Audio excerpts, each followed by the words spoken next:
place. I won't be able to see the chat, so I'm not going to be able to engage in any discussion. But I wanted to talk about something as I'm driving home. It's something that I was thinking about.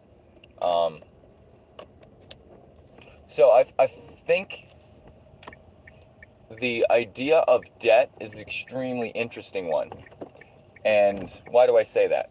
Because debt is not real. It's a social construct that we have, that we delude ourselves into thinking is real. There's no such thing as owing anything. There are only actions, and then there are reactions. Nothing is the debt that we create when, someone pays for something for us. It's not real. It's something that we put upon ourselves. And because of that, so I'm going to talk about what is the idea of debt in the first place. The idea of debt comes from the human sense of balance. And that when things are not in balance, it is our responsibility to put things back in balance. But this comes from the misapprehension of things being out of balance in the first place. The idea of balance that we have is an evolutionary thing that our brains created, so that way we can function in the world in a way of and keep homeostasis, basically to keep our bodies from breaking down. That's what balance is supposed to be about. It's supposed to be about keeping systems working together. But with what has happened, we have become that evolutionary model of bringing things back into balance has been taken over by the conscious part of our brain. So when something out of balance, or we have an action and then our brain creates the perception that something is now changed and out of balance, we think that, or create the idea of guilt, that it is our responsibility to put things back in balance. That's what debt is.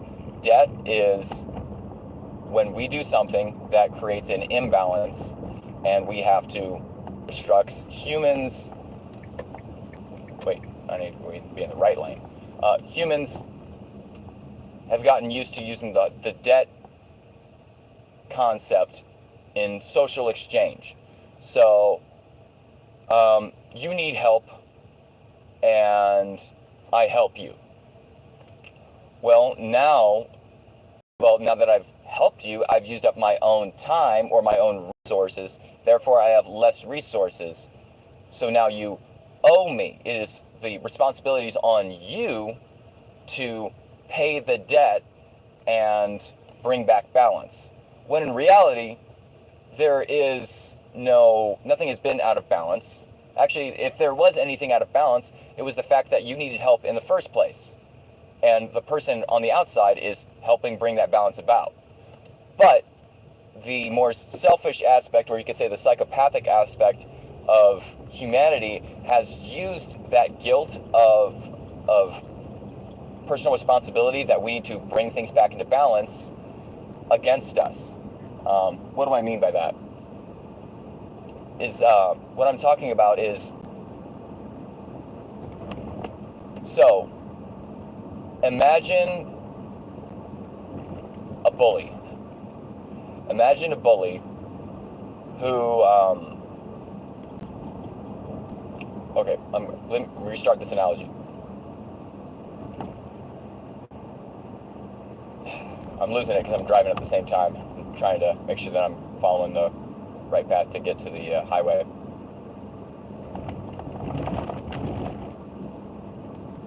Okay, so you need help with something. You're not strong enough to do it. You need help lifting a rock, let's say, that's stuck in front of your path or your house or something like that. And there's an obstacle you need help overcoming. A normal, helpful person just the basic human typically sees someone that needs help. At least this is what I've noticed in my dealings with just average people, average everyday people, you know, Joe Schmo that you encounter. Most people, when you need help, they'll help you, and they will not create this guilt in you that you owe them. They do it because you need help, and so they help you. The bully or the psychopath, what they do is, once they have helped you, they now use psychological manipulation to create a sense of guilt within you that, oh, I spent my time helping you, therefore you owe me. You are indebted to me because I helped you. That's not how help works. If you help someone, that's on you. You did a good thing. They don't owe you because you helped them. But a psychopath will, or a narcissist, will help you do something and then make you feel like you have to do something for them in return, when in reality, you don't. There is no imbalance that, you know, you have to do anything for them. The whole idea of debt, or that you need to pay something back, isn't real. It's a construct that psychopaths use in order to extort labor, money, and favors from other people. That's the whole thing with loaning out money with interest. They use it, even though they don't. Money doesn't fucking exist in the first place. Right now, it's just a bunch of, it's a fiat currency that we have that's just a bunch of zeros and ones that's not really tied to anything. If it is tied to anything, it's tied to people's trust, and people are losing faith in the American dollar, which is why the dollar has dropped 10%. But regardless, people think that debt is real when it's not. Debt is something that unscrupulous people that want to take from you without giving anything back, or without actually helping, they use that as a way to manipulate you into feeling like you owe them, like you actually have to do something for them, when in reality you don't. If someone helps someone, that is their own choice. You know, they can help, and they don't need to get anything back. It's a very weird concept that I've noticed is kind of throughout society. The idea of when one person does something for another, you need to return the favor. No, you don't. Favors are done purely from the goodness of the person's heart. If you have to return the favor, that means that other person didn't do that thing for the goodness of actually helping you. They didn't actually do it because they care about you. They did it because they want to manipulate you later into doing something for them that you might not actually want to do. Something that might be actually worse for you or be against your ethical standards. But since you owe them, they can use that guilt as leverage to manipulate you to do something. This also goes on to the idea of influence. So I'm going to talk a little bit about what an influencer is. What is influence in the first place? So, influence is a desire within ourselves to do something, typically created from outside. When we have our own innate desires, we just call those desires. So if I have the desire to go get a slushie, but if I watch some videos of some influencer who says that one flavor is better over the other, my desire will be shifted. They have created a new desire within me to, instead of going for the blue raz flavor that I usually like, to go for the new cherry one that the advertisers want to see sold more, that they're trying to move their product. So what an influencer does is they create a desire in you that you didn't already have. They create a new desire in you, and then they strengthen that desire over and over and over again till that desire overpowers your other desires to do other things. That's how a lot of psychological manipulation works. Influence is, you don't have to force anyone to do anything. All you have to do is make them want something more than they want something else. That is how manipulation works. And that's what influencers are. They are manipulators. They manipulate their viewers into buying products that have been, that they are sponsors for, the companies that they are mouthpieces for, that they are, you could say, desire generators for. Whether that product is good for people or not, they are doing this solely to be able to make money for themselves. It exists. There are certain parasitic occupations that people have that are for the detriment of the population rather than for their benefit. They benefit the few rather than the many, and it should always be the opposite. The few should give of themselves for the benefit of others, for the majority, rather than the opposite, of those that already have enough. But it's interesting because, so also with influencers, you can also have the idea of the creation of debt, of social debt, because they have given their time to you, and they have entertained you. You now feel obligated to engage with their social media, to buy the product they are shilling, simply because they have created a different type of debt within you. They make you feel like you owe them something because they have given you their time. They have given you some fancy little video that entertained you for a little bit. So now, it's only right that I give them a like and subscribe and buy their product. But in reality, they don't give two shits about you or how that product really affects you. All they care is about the numbers of people that actually, that they can manipulate. And that's one of the biggest problems with social media that I've noticed, is that the insipid and disingenuous facade that these people put up. They create a mask of themselves that they wear for people and be like, hey, I'm just like you. So that way they can use that as a way to create kinship, so that way you feel like you're, hey, yeah, the person's a lot like me. I really like them. And then from there, they're like, hey, let me show you this new desire. I desire this a lot, and you're like me, therefore you desire this too, don't you? But you know what? This has really benefited me in my life because it helps me with how I feel about this. If you look at most advertising, it has nothing to do with what the product actually does. It has to do with the feeling that it creates within the viewer. And it's not a one-to-one correlate that every single person that sees a commercial will have this desire put in them or created within them. But it's over enough statistical people, it goes over enough people that eventually they find the people that they throw out as many hooks as possible, because they know that not every single bite will catch a fish. But they're still putting out tons of hooks in order to catch fish. That is the principle itself of catching fish. Whether you fall for it or not is not the problem. The problem is that they are doing psychological manipulation in the first place in order to get the people that aren't necessarily awake to it, that aren't necessarily aware of what's going on. That's the problem that I see a lot, is the manipulation of the naive in advertising and social media. And that's how misinformation also gets spread. It's because people are being manipulated through through influence, through creating new desires, and then also through the manipulation of guilt and through the idea of debt. That in order to bring about balance, you have to be the person that brings that balance about.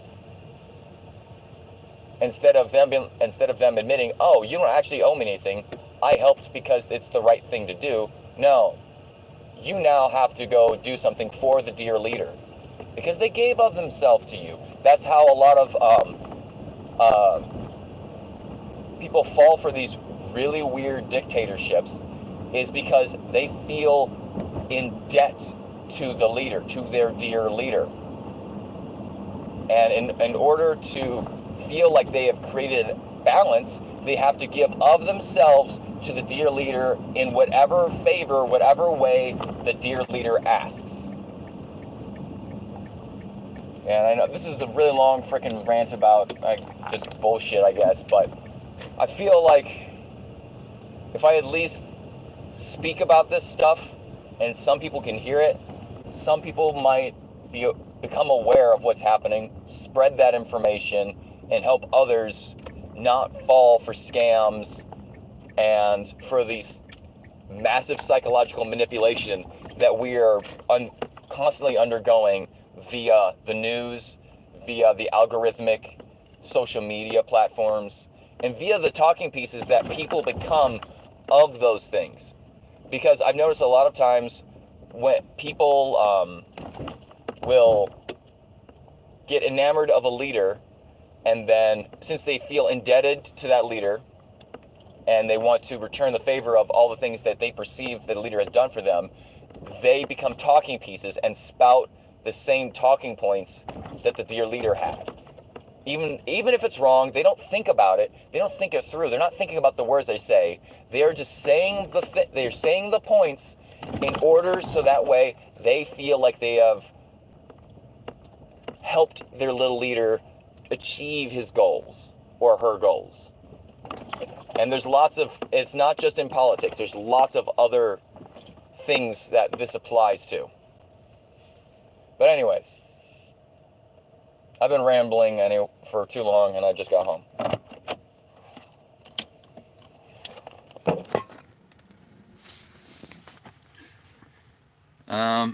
And Gargeshman Narrative says, yeah, to be honest, I'm well aware of that. I try to learn the truth rather than propaganda. Yes, there are some people that are aware of it, but we have to spread that awareness to kind of. Also, you also have to be aware that, like, think of, when you're in the middle of like a really deep sleep and someone turns on the light and wakes you up, how painful that is.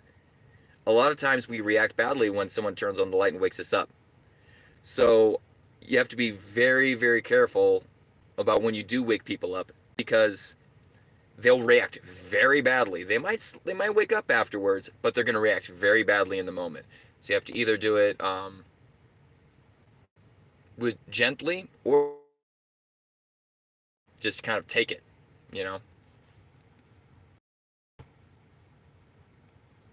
Someone asked, what's my Epic ID? I don't use Epic.